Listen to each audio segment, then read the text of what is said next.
So inilabas na nga ang official manga ng chapter 401 ng My Hero Academia. Sa chapter nga na to ay pagpapatuloy pa rin ang laban ng All Might versus All for One. Maliban nga dyan, nandito rin si Stain para tulungan si All Might na pigilan si All for One para nga tuluyang makarating ito sa kinaroroonan ni Shigaraki. Pero bago nga natin talakayin ang chapter na to, kung hindi mo pa nga napapanood ang previous chapter, ay suggest na panoorin mo muna yung video na to na ilalagay ko ang link sa description sa baba. So kung ready ka na nga, etra, let's go, simulan na natin. Bali yung title ng chapter na to ay The Lunatic. Nagsimula nga itong chapter 401 sa pagdating ni Hero Killer Stain. At dahil sa nadilaan niya nga itong dugo ni All for One ay hindi nga ito makagalaw. Sinabi nga dito ni Stain na nakuha niya nga ang mga impormasyon dito kay Ida at Todoroki, kung kaya't nasundan niya nga ang kinaroroonan nila All Might at All for One.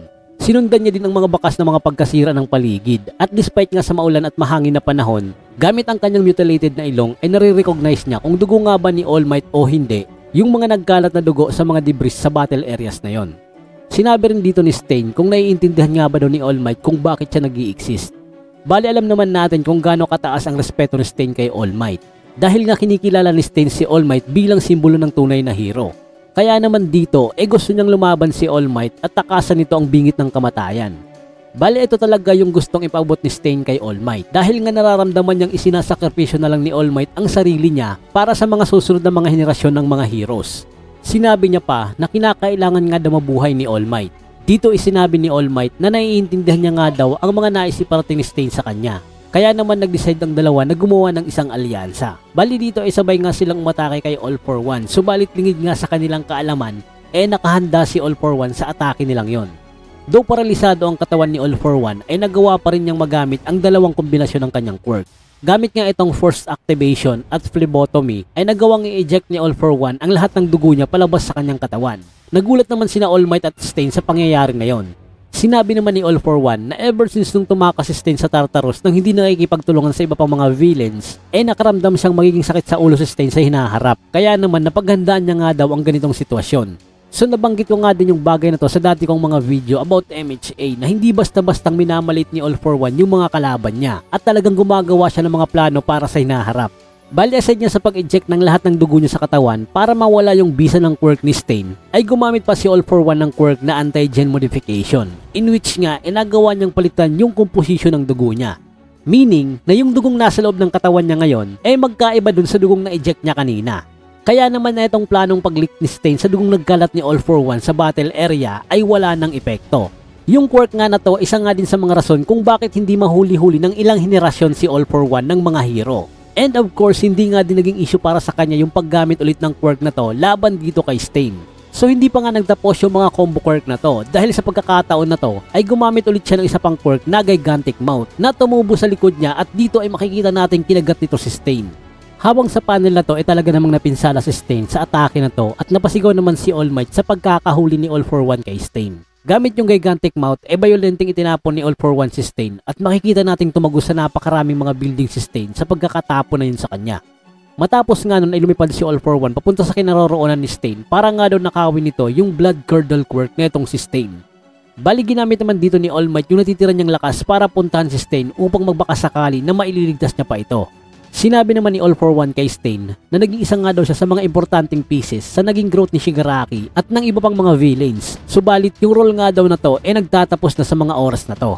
Sinabi naman dito ni Stain habang papalapit nga dito si All Might sa kinaroroonan niya na hindi pa nga daw dito nagtatapos yung role niya dahil parte nga lang daw ito ng isa sa napakalaking prosesong nagaganap. Matagal na panahon na ang nakalilipas ay etong si All Might nga daw ang nagturo sa kanya ng tunay na kahulugan ng pagiging hero. Pagkatapos ay itinaas niya nga dito ang mga kamay niya para bigyan ng sinyalis si All Might na ipanalo ang laban na to at magpatuloy siyang mabuhay. Hindi na nga natapos yung sinasabi dito ni Stain dahil sa isang napakalakas na suntok ang pinakawalan ni All for One na marahil ay tumapos na nga sa buhay niya. Matapos ay ibinaling naman ng villain na to ang kasunod niyang pag-atake kay All Might. Subalit agad namang humarang etong mga spare parts ni Hercules. Sinabi naman dito ni All Might na ang akala niya nga daw ay tuluyan ng nawasak etong si Hercules. Sinabi naman ni Hercules na eto na nga daw ang kanyang final at panghuling shield na magagawa at kinakailangan nga daw mabuhay ni All Might. Pagkatapos nga nun tumama na nga sa kanila yung atake na to ni All for One na siya namang tumuno sa mga piraso ni Hercules. So salamat nga dito kay Hercules dahil nagawang makasurvive ni All Might sa atake na yon. Though buhay pa nga siya dito makikita nating sobrang lala din ng lagay niya ngayon. Maliban nga din dyan ay armorless na nga din dito ang ating bida, kung kaya't wala na nga siyang panghuhugutan ng lakas para makaatake pa. Habang nakahandusay nga ang katawan ni All Might ay nakita niya nga etong vision ni Nana Shimura sa harap niya at sinasabing tong hindi pa nga daw tapos ang laban.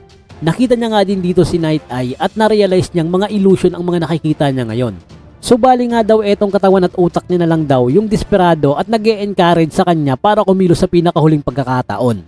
Sa kabila nga ng pagkasira ng support item niya, pagiging baldado ng isa niyang kamay at sa hindi na maigalo ng mga paa, dito ay hindi pa rin sumusuko si All Might.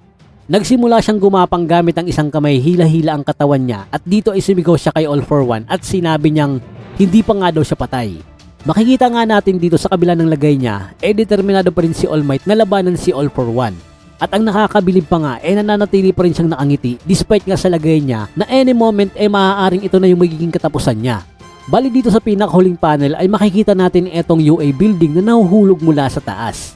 So ang meaning lang din neto sobrang lapit na nga rin ni All for One kay Shigaraki at nasa range na nga rin siya para magamit etong Gloop Warquark para makapag-teleport rekta mismo sa UA. At dito nagtapos yung chapter na to. Sa next chapter mga idol ay malaking katanungan kung paano makakasurvive si All Might gayong wala na siyang support item na sasandalan. Let me know sa comment section sa baba sa mga theories nyo kung ano sa palagay nyo ang mga mangyayari sa susunod na chapter. At dito ko na muna tatapusin yung video na to. Hanggang sa muli, bye bye!